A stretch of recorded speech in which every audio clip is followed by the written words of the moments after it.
ತಿನ್ನೋಣ ಹೆಂಗಿದೆ? ರಾಶಿಕನ ಹೆಸರು ಯಾಕೆ ಬರ್ಲಿಲ್ಲ? ಫಸ್ಟ್ ಸುಧೀರ್ ಅಂತ ಯಾಕೆ ಬಂತು? ಮಸ್ತ್ ಆಗಿದೆ. ಗೋಬಿ ಅಂತ ಕಣ. ಗೋಬಿ ಹೆಂಗೆ ಹಾಕ್ತಾರ? ಏನೋ ಮಾಡ್ಕೊಂಡ್ರೆ ಈ ಸಲ ಮಾಡಿದ್ಯಾ? ಅದೆಲ್ಲ ಹಾಕೊಂಡೆ? ಹಂಗೆ ನಳ ಮಹಾರಾಜನ ಸಗದಾಗಿದೆ. ನೀವು ಟ್ರೈ ಮಾಡಿ ಓಕೆನಾ? ನೋಡಿದ್ರಲ್ಲ, ಈ ಗೋಬಿ ತಿಂದು ನಮ್ಮ ವೈಫ್ ಎಷ್ಟು ನನ್ನ ಹೊಗಳ್ತಾವಳೆ ಅಂತ. ನೀವು ಈ ರೀತಿ ನಿಮ್ಮ ವೈಫ್ ಹತ್ರ ಹೊಗಳ್ಸ್ಕೊಬೇಕಾ? ಹಾಗಾದರೆ ಕ್ವಿಕ್ಕಾಗಿ ಈ ರೆಸಿಪಿನ ನೋಡ್ಕೊಳ್ಳಿ. ಮೊದಲನೇದಾಗಿ ನಾನು ಹೂಕೋಸನ್ನ ತೊಗೊಳ್ತಾ ಇದ್ದೀನಿ. ನೀವು ಬೇಕಿದ್ದರೆ ಎಲೆಕೋಸನ್ನು ತೊಗೊಳ್ಬೋದು. ನಂತರ ನಾನು ಕ್ಯಾಪ್ಸಿಕಮನ್ನು ಚಿಕ್ಕದಾಗಿ ಹೆಚ್ಚಿಟ್ಕೊತಾ ಇದ್ದೀನಿ. ಕ್ಯಾಪ್ಸಿಕಮ್ ಕ್ವಾಂಟಿಟಿ ಸ್ವಲ್ಪ ಕಮ್ಮಿನೇ ತೊಗೊಳ್ಳಿ, ಯಾಕೆಂದರೆ ಗೋಬಿ ಜಾಸ್ತಿ ಇರುತ್ತೆ. ನಂತರ ನಾನು ಈರುಳ್ಳಿನ ಚಿಕ್ಕದಾಗಿ ಹೆಚ್ಚಿಟ್ಕೊತಾ ಇದ್ದೀನಿ. ನೀವು ಬೇಕಿದ್ದರೆ ಉದ್ದುದ ಹೆಚ್ಚಿಟ್ಕೊಳ್ಬೋದು.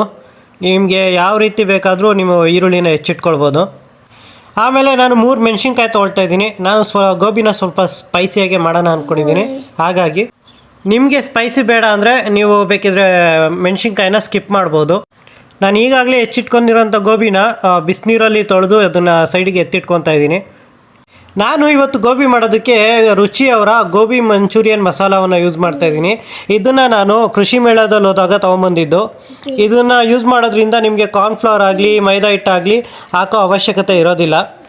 ನಂತರ ಇದಕ್ಕೆ ನಾನು ಸ್ವಲ್ಪ ನೀರನ್ನು ಹಾಕ್ಕೊತಾ ಇದ್ದೀನಿ. ಜಾಸ್ತಿ ನೀರು ಹಾಕ್ಕೊಳ್ಬೇಡಿ, ಸ್ವಲ್ಪ ಗಟ್ಟಿಗೆ ಕಲಿಸ್ಕೊಬೇಕು ಗೋಬಿನ. ಮಸಾಲ ಎಲ್ಲ ಕ್ಲೀನಾಗಿ ಗೋಬಿಗೆ ಹಿಡಿಬೇಕು, ಅವಾಗಲೇ ಚೆನ್ನಾಗಾಗೋದು ಗೋಬಿ. ಈಗ ಗ್ಯಾಸ್ ಮೇಲೆ ಕಡಾಯಿ ಇಟ್ಟಿದ್ದೀನಿ. ಅದು ಸ್ವಲ್ಪ ಕಾದಾದಮೇಲೆ ಎಣ್ಣೆನ ಹಾಕ್ತಾಯಿದ್ದೀನಿ.